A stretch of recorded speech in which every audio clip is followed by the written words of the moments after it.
Hi all, in our answer here, Kevin. Right, so I've been involved with many people in my time who said that they are indulging in or embarking on many a project, whether it be business, whether it be a community project, whether it be, a project on themselves. I may do a lot of reading, look at a lot of literature, etc. Often they will come to the same place or the same school of thinking, which it doesn't matter what that is, but they come to the same kind of school of thinking. And then they will come to some point of a process. And I very much hear them say, trust the process, it will bring the results, because this is what the teaching has said. This is what countless people who appear to have been successful claims to have gone through that same process.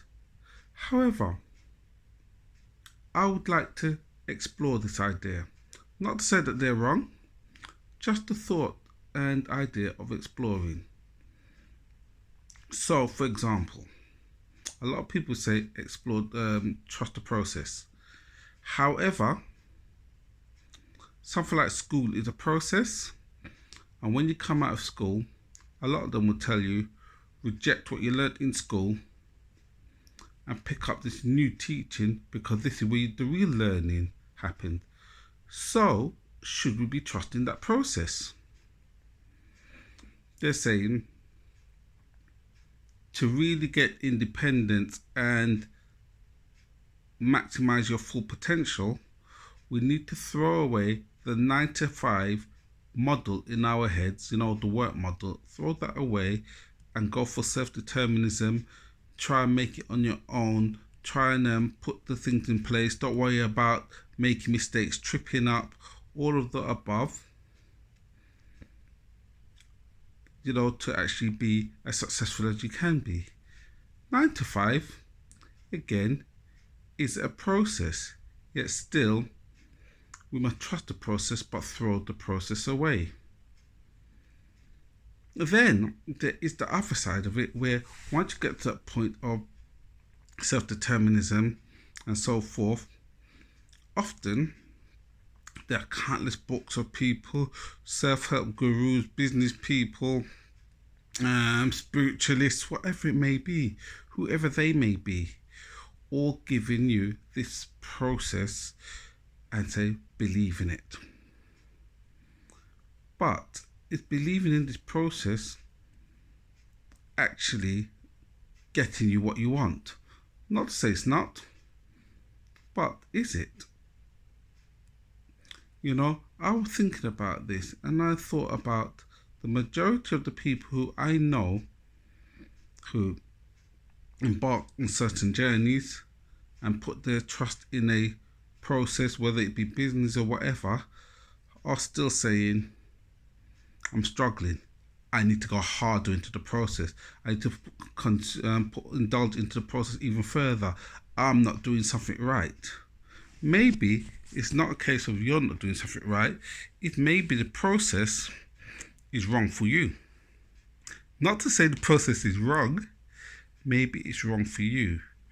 Because what I do recognize that in the world and in the society we live in today, things are ever changing, things are ever moving. So why would you still be using a fax machine when we've got emails? Why would you still be writing letters when we've got emails? The process has been updated and needs to change. And I would say a lot of the processes out there, they need to change. And you need to change. Or, better still, you adapt the process and change it into a new process for yourself.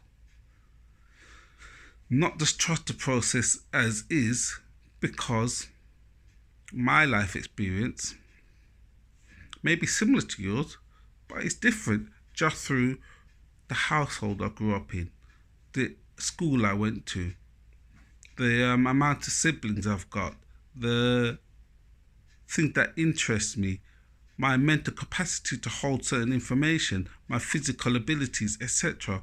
All of these things will make us possibly limited to a process. So rather than looking at the one process, maybe it is worth looking at the process and saying, how can I adapt it?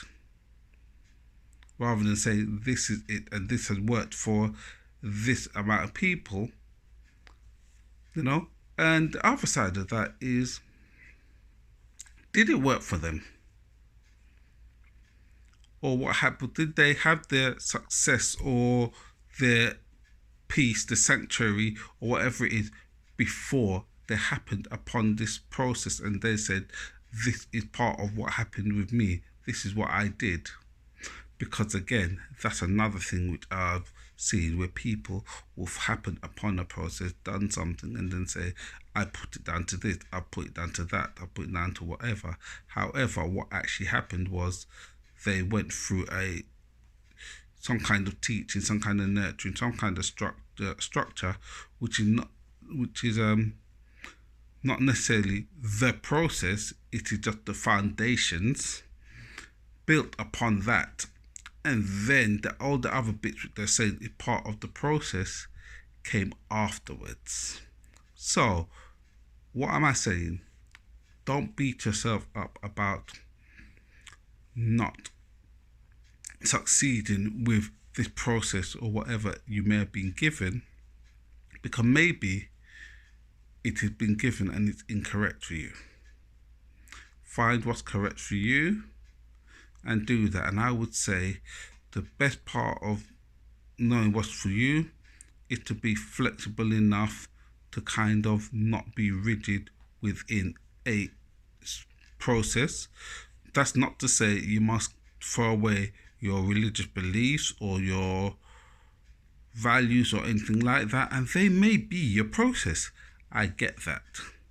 However, even within that, I think we need to be sensible enough to kind of say, all right then, this is working for me on that level, but when I compare it to the whole world, which is what I'm living in, is it really maximizing things within the world?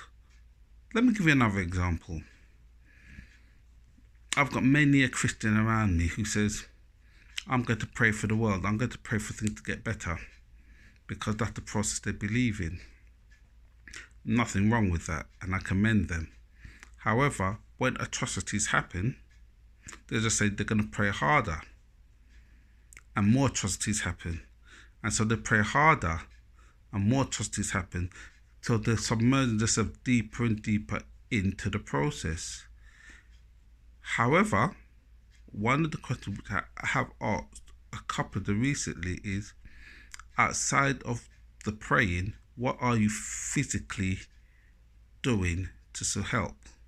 What are you trying to change within yourself, within your actions, to make your dream become better? And that's the question. So what are you doing? Thank you. See you next time.